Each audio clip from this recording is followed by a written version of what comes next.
Welcome everybody to this retreat here. We are very fortunate that we can be here in this amazing place. As we were driving up this little road into the jungle, I was very happy to see. I like to be out in nature, and it's a fabulous place here, beautiful conditions to hold a retreat. And it's very fortunate that all of you decided to come here to attend this retreat.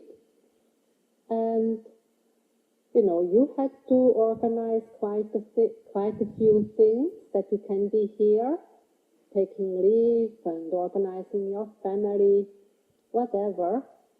And also from the side of the organizers, quite a lot of work has gone into the preparation of this retreat.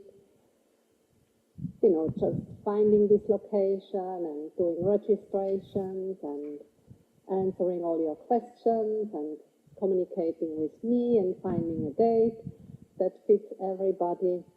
So, already now we can appreciate that everything has come together and you and me, we are here. Already a great achievement.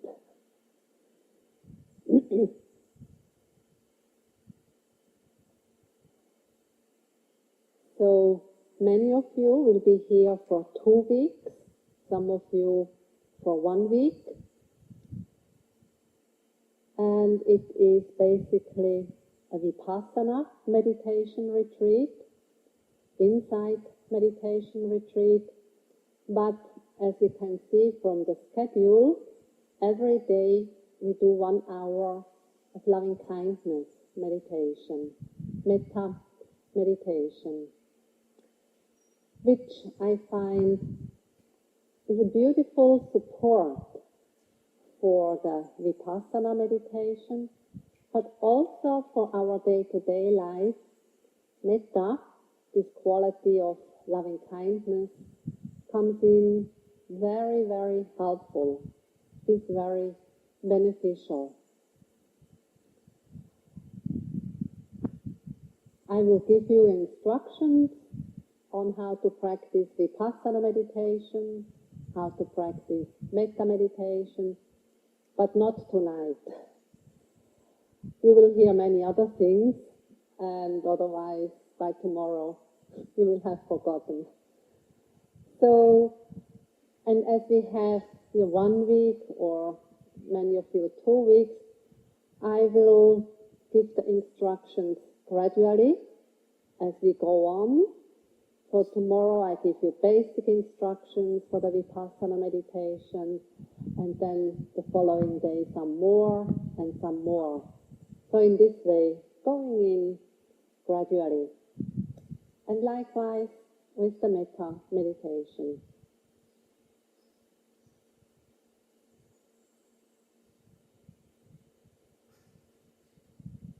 So we have a very conducive environment here, this center, out in nature. It's quiet. Well, the birds and the insects, they can make noise. But it's not the noise from the city. No cars, no horns, no blaring music. So this is already very helpful to be in a quiet, peaceful place. And also what is very helpful, that we can fully engage in this practice of meditation, is the fact that all the food is prepared. You don't have to go shopping, don't have to think about what you should cook, but it's taken care of, and then you can eat. Each of you has some working meditation, helping, in the center that things are clean and everything runs smoothly. And this working period, as I said, it's also part of the meditation, and I will say more in regard to this, of how to turn sleeping into meditation.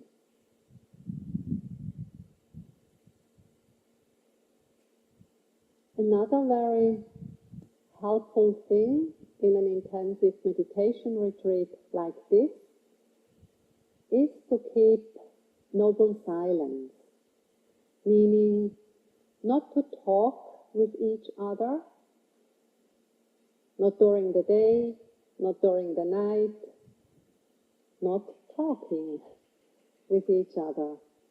Because this practice of meditation is, you can say in a way, looking inward. What is happening here in this body, in this mind? And if we engage in talking, so much of our energy, so much of our mindfulness, so much of our concentration just goes out. It's dispersed. Not only this, talking to others, that will cause distraction in the mind. And then the mind, thinks, what did I say, or what did she do? Maybe I shouldn't have said this. And so, it brings agitation in your mind. So not to talk to anybody. If, something important you have to ask regarding, your yogi job or some other thing, go and talk to the manager. So then this should be clear. And as you stay in a dormitory, if there are certain things to discuss with your neighbor, person who sleeps next to you, or however, so please do that today, tonight, so that everything is cleared, that then tomorrow and so on, you don't need to discuss these things with the other person. In regard to noble silence, this also includes not to use your mobile phones or any other electronic devices. Even if you do not call another person and talk to that person, do not send messages, do not read messages, do not go online, check the news. But it's really, really a very big distraction, which will so much disturb your meditation. So again, it's best to turn it off during the duration of the retreat. And, if you want to let know your family, your friends, send them a message tonight saying that you will not check any messages for the next 2 weeks. So that they know, then they don't get worried, why does he not reply?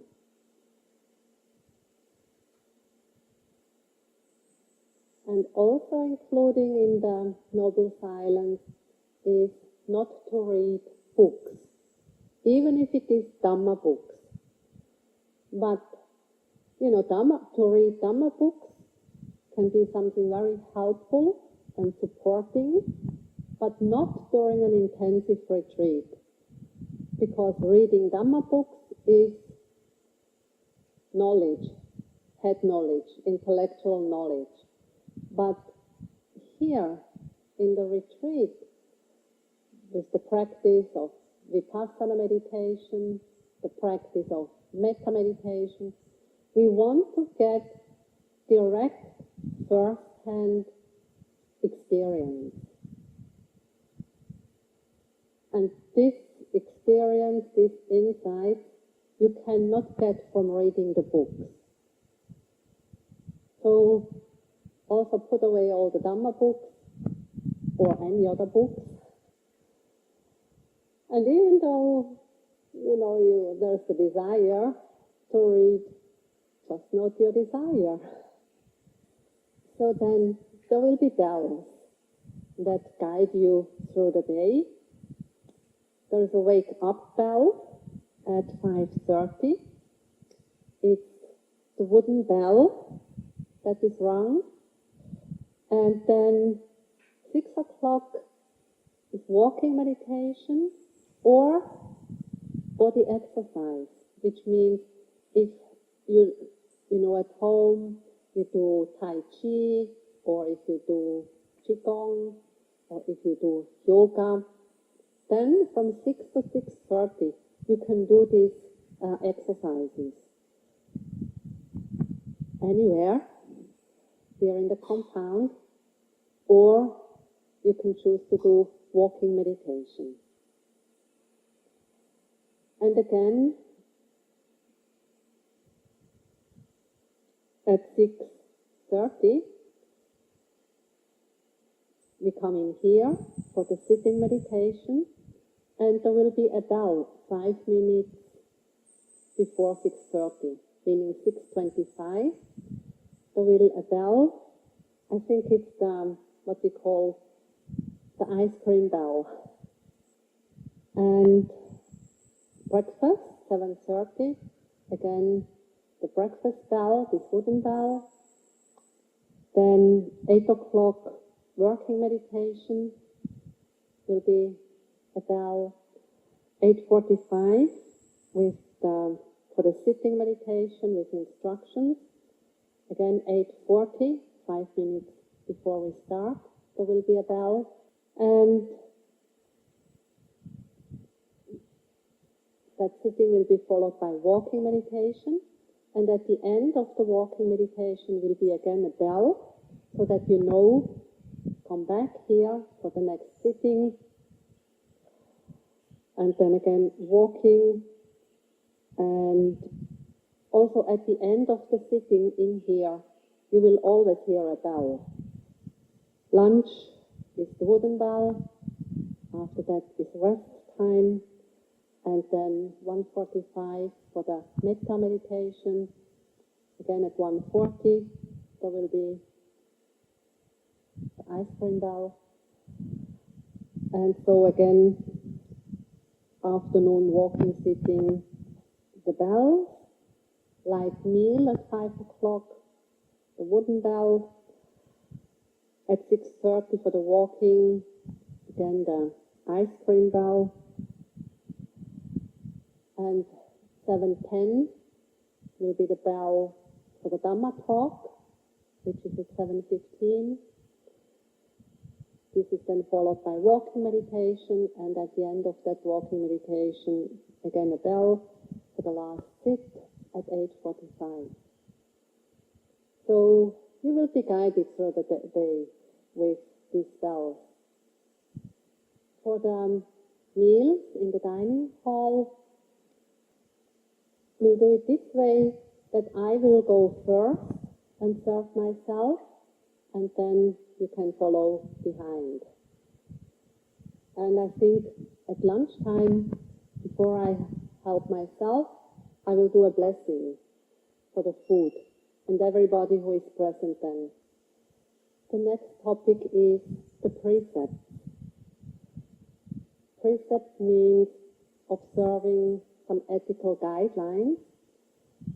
And these ethical guidelines concern our actions of body and our actions of speech, our speech. And the Buddha proposed 5 basic precepts for a virtuous behavior in this world. And basically in all religions, in all spiritual traditions, there is a set of these ethical guidelines. It helps for a harmonious living together with other human beings, other living beings. And for any spiritual practice, these ethical guidelines are very important. They form the base of the practice.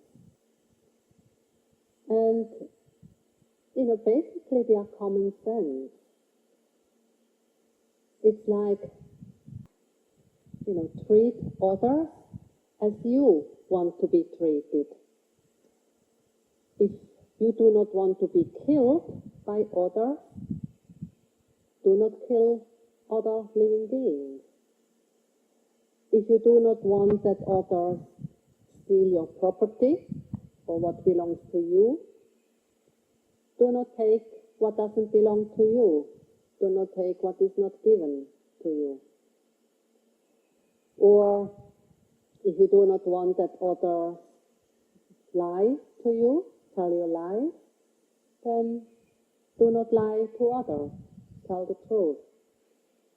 So in this way, it's common sense not to do these things. But as we know and see around in the world, so many things, so many times, people do not adhere to these basic ethical guidelines because of the defilements, because of greed, of hatred, of jealousy, of wanting, and so on. So during this retreat,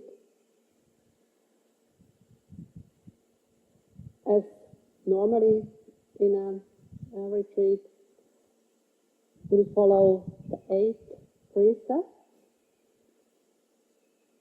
or 9. There is an additional one. When one chants the precepts, one begins with the homage to the Buddha. In Pali it's Namo Tassa Bhagavato Arahato Samma Sambuddhassa, which means homage to the Blessed One, the Noble One, the fully enlightened one.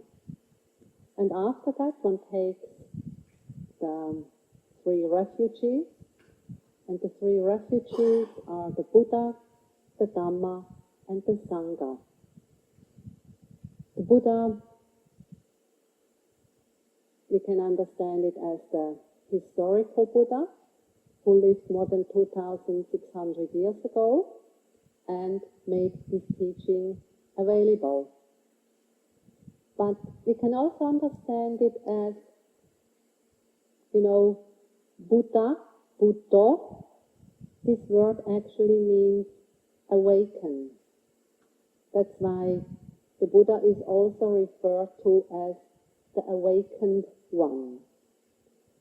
And the Buddha said, whoever is putting this teaching into practice can also fully awaken, can also become fully liberated. And so to take refuge in the Buddha means we also take refuge in this potential to become fully awakened, to become fully liberated. And each of us, you and me, we have this potential. Taking refuge in the Dhamma. The Dhamma, this word Dhamma has different meanings. One is, it's the teaching of the Buddha, that is referred to as the Dhamma. But Dhamma also means phenomena, or whatever exists in this world, in this universe. These are all Dhammas. Or Dhamma has also the meaning of the universal laws that can be found in the universe, in this world, in our body and mind. So then taking refuge in the Dhamma means that we take refuge in these universal laws, in these natural phenomena which make up our body and mind, this building, the forest, whatever. And then the word Sangha. Sangha basically means community. In a more narrow sense, Sangha means the community of Buddhist nuns and monks who have ordained and who put the Buddha's teaching into practice. But Sangha, in a wider sense, is the fourfold Sangha, including nuns and monks, lay women and lay men. Because also lay women and lay men put these teachings into practice. And so taking refuge in the Sangha means that we take refuge in whoever is putting these teachings into practice. That's the community, and that's the encouragement and the support that we get in our practice. When one chants these three refuges, usually we chant it in Pali, Buddham Saranam Gacchami, Dhammang Saranam Gacchami, Sanghang Saranam Gacchami, and then a second time, Dutiyampi, Buddham, and Tatiyampi, a third time. And then after that, it's the precepts. As I said, usually it's the 8 precepts, but there is also a set of 9 precepts. I will go through these 9, so you will see what it is. The first one is Panadipata Viramani Sikkhapadang Sammadhiyami. I undertake the precept to refrain from killing living beings. So, in Buddhism, the precepts, these ethical guidelines, are formulated in a way, we refrain from something, refrain from killing living beings. And it says, I undertake the precept. Sometimes it's translated as, I undertake the trading rule to refrain from killing living beings. So it's clearly something that we train. It's not that once we recite this precept, we have to be perfect. Because of our defilement, because of greed or aversion, whatever, or heedlessness, just absent-minded, we may be transgressing this precept. Okay, then we can acknowledge it, regret it, and tell ourselves, next time I'll try to be more mindful. So it's really a training to get better and better at it. The second one is, I undertake the precept to refrain from taking what is not given, meaning to refrain from stealing. The third one is, I undertake the precept to refrain from all sexual activities. There is a basic set of 5 precepts for householders, people who have families, and so for them it is, I undertake the precept to refrain from sexual misconduct. It's not complete abstention from any sexual activities, but not misconduct, not harming others with our sexuality. But here in the retreat, even those who only, we can all take the 8 precepts. Then the fourth one is, I undertake the precept to refrain from wrong speech, not telling lies, which will be quite easy to follow when you keep noble silence. The fifth one is, I undertake the precept to refrain from taking intoxicants, which cause heedlessness and which cloud the mind and cause heedlessness. So intoxicants including alcohol or any drugs, like that. If you are taking medicines, continue to take them. You know, that's important. So these are the 5 basic precepts, but then in a retreat, number 6 is I undertake the precept to refrain from eating at the wrong time, between noon and dawn of the next morning. So this is a precept that all the Buddhist nuns and monks follow. You know, they have breakfast and they have lunch. They do not eat solid food in the afternoon. So here you are encouraged to follow this precept, but you know, if it's for health reasons, medical reasons, that you need to eat a little bit in the evening, around 5 o'clock, then you can do so. So then you simply can skip number 6. And I myself, I have to eat a little bit because I have to take medicine. You may have noticed, especially when I walk in here without shoes, I have an amputated leg. I have a prosthesis, and for my phantom pain that I get in the foot that I don't have any longer, I have to take medicines in the evening, so I need to eat a little bit.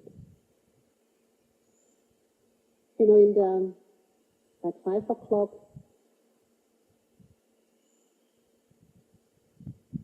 so any liquid you can drink, that, you know, that's included in the 8 precepts. So, of course, hot water, but also herbal tea, Milo with water or soya milk. Soya milk is okay, cow's milk not. And honey, sugar, that's also okay. Then the 7th precept is I undertake the precept to refrain from dancing, singing, music, and unseemly shows, from the use of garlands, perfumes, cosmetics, and jewelry that aim to beautify and adorn the person. So the singing, dancing, entertainment shows, that's not so much of a problem. You don't have much opportunity to do so. And when we do the metta chant, the recitation, you know, that doesn't fall into this singing just for fun or enjoyment. And listening to Dhamma talks, that's also not wrong entertainment. That's substantial. But yes, you know, keep your body hygiene, you know, what is necessary, but no need to put up makeup or perfumes, whatever. Then number 8 is I undertake the precept to refrain from using high seats and beds.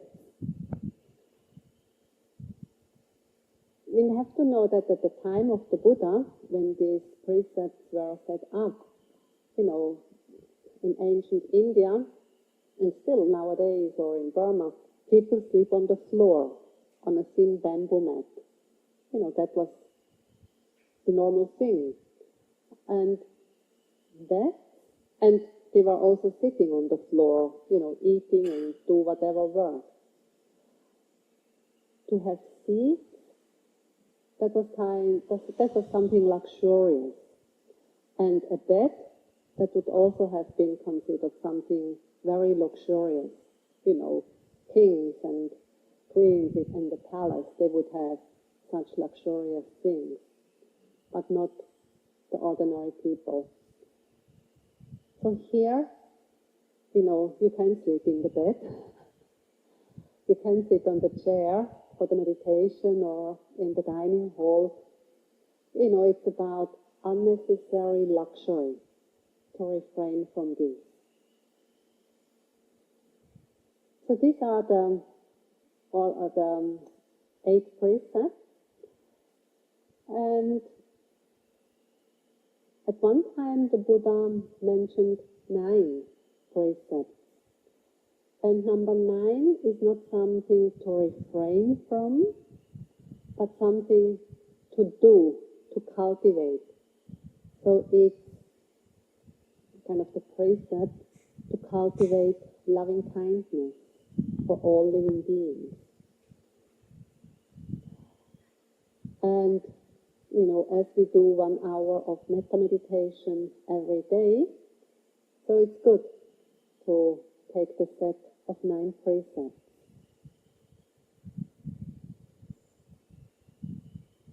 And then at the end, or after reciting the refugees and the precepts, is this phrase, idang me silang maka pala jnana sapachayo hotu, which means, may this sila of mine, or may this virtue of mine, be a supportive condition for the attainment of path and spiritual knowledge, or a supportive condition to become liberated. So, stressing the fact that virtuous conduct is the base of our spiritual practice. Some of you might be familiar with this precept, some not. So we will go through the homage, the refugees, and the precepts line by line. So I will chant one line and then you repeat. We begin with the Namo Tassa. I do it once and then we do it 3 times together. Namo Tassa Bhagavato Arahato Samma Sambuddhassa. Namo Tassa Bhagavato Arahato Samma Sambuddhassa. Namo Tassa Bhagavato Arahato Samma Sambuddhassa. Namo Tassa Bhagavato Arahato Samma Sambuddhassa. Buddhaṃ saranang gacchāmi. Repeat. Buddhaṃ saranang gacchāmi. Dhammang saranang gacchāmi.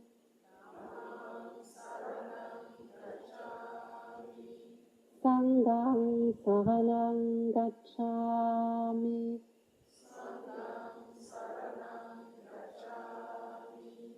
Tutiyampi Buddhaṃ saranang gacchāmi.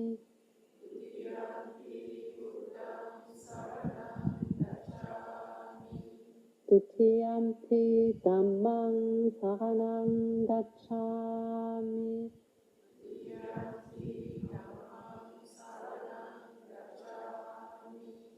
Tutiyampi Sanghang saranang gacchāmi.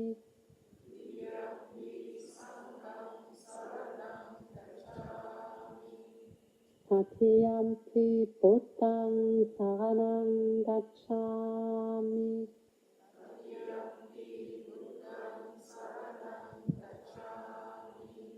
Tatiyampi Dhammang saranang gacchāmi.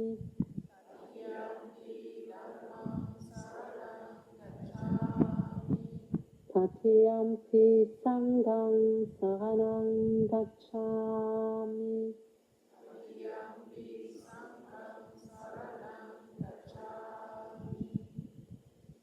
And now with the precept, if you know that you will have to eat solid food around 5 o'clock, then you simply skip number 6.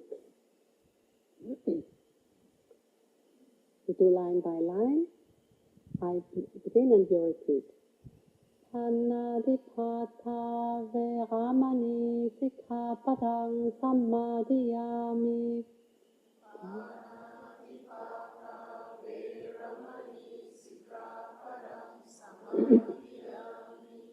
Atinadana Veramani Sikkhapadang Sammadiyami.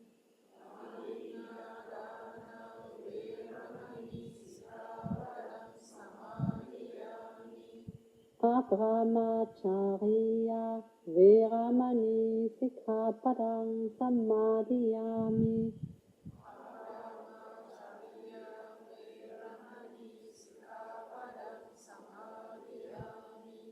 Musavada Veramani Sikkhapadang Sammadiyami.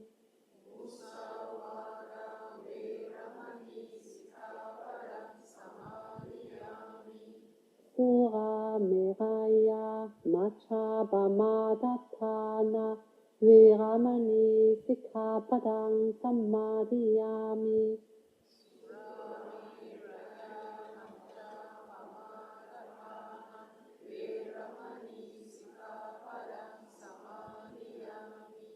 Vikala Bhojana Veramani Sikkhapadang Sammadiyami.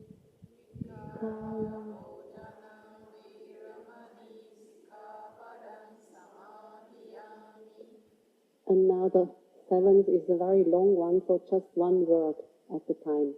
Nacha, Dita, Vadita, Visukha, Dasana, Malakanda, Vilepana, Dharana, Mandana, Vibhusanatthana, Veramani Sikkhapadang Sammadiyami.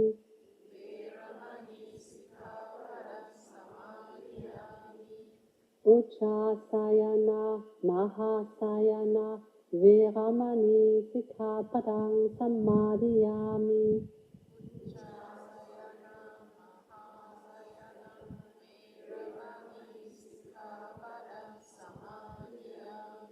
And now the ninth, the metta, word by word.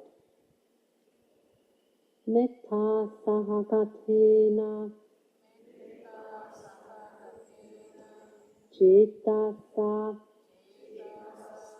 sabhavantang lokang paritava viharami idang me silang makaphalanyanasa pachayo hotu. Sadhu, sadhu, sadhu.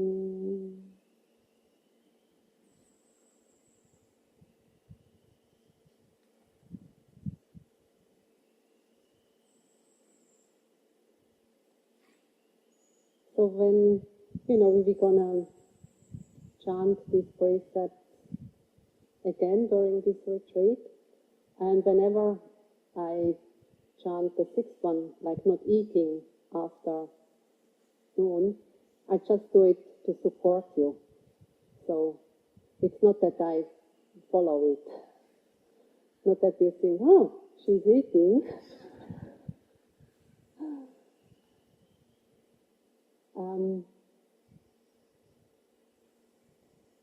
Then the next piece of information is that there will be interviews for the support of your meditation practice, and we will do the interviews in groups. And tomorrow is no interview yet, because first you need a day of practice so that you can share something about your practice. But then starting on Monday, there will be groups, and I will make the list, and since I put it up in the dining hall, there is this kind of note board. so that you know this will happen and you know what to say during these interviews. Again, I will give this information later on. If in regard to your practice, a question comes up that you would like to clarify, then, you know, come up to me and say that you would like to talk to me, or maybe write me a little note, put it into the basket, and then I will let you know when and how we can meet. That's it for tonight. Are there any questions? So my question is, we have a set schedule to walk and sit at a certain time, but if we find that we want to sit for a longer period, can we do that? Yes. You know, if you have looked at the schedule, in the second week, we have this open period between breakfast or, you know, after the first sitting meditation after breakfast until lunch. It's an open period where you can practice in your own rhythm, sitting and walking, and also in the afternoon. For the first week, it's basically this set schedule, which I would suggest to begin with, stick to this. It helps to get into the rhythm of the sitting and the walking. If, you know, your practice is somehow different, you know, come and talk to me personally, and then I can give individual advice.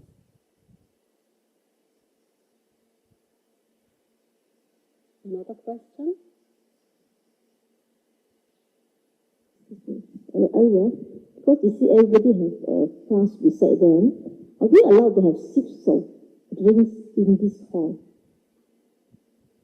Thank you. Yes. I would say no. Because I think if you drink before you come in, you can make it with 45 minutes without drinking. Because experience shows it just adds disturbance. You know, the opening of a lid or or then somebody kind of drops the flask or the bottle and so on. So I would say, you know, just out of consideration for everybody, drink before you come in and we will make it through. Excuse me, Ariya. Is it possible if they don't bring in their tumbler or water containers, can they maybe put it at a corner where they put their shoes? Maybe we prepare some tables for them to put it there, and they go there to drink, and then before they come here, or in between. Do you allow? No. No, because to get up from the meditation, to go back there and drink, you know, then you better go out and do walking meditation. You know, a sitting meditation should not be disturbed by getting up and drinking and come back. Okay, thank you. I mean, you know, if I said after the sitting, before you do the walking, you want to drink some water, yes, then have the water bottle somewhere near.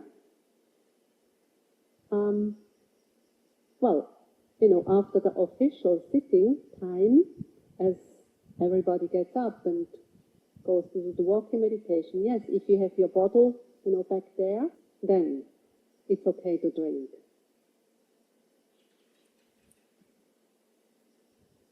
So, if no more questions for now, tomorrow morning, 5:30, the bell will go off and then you should get up. If you feel like energetic and would like just to sit quietly, we could say at 8 o'clock in 1 hour, we can do like 20 minutes, half an hour of meditation together, those who wish. It's not compulsory, but just if you feel like sitting for 20 minutes, half an hour, 8 to 8:30, and then go back to your room and sleep. All right. I'm looking forward to spend these 2 weeks together with you.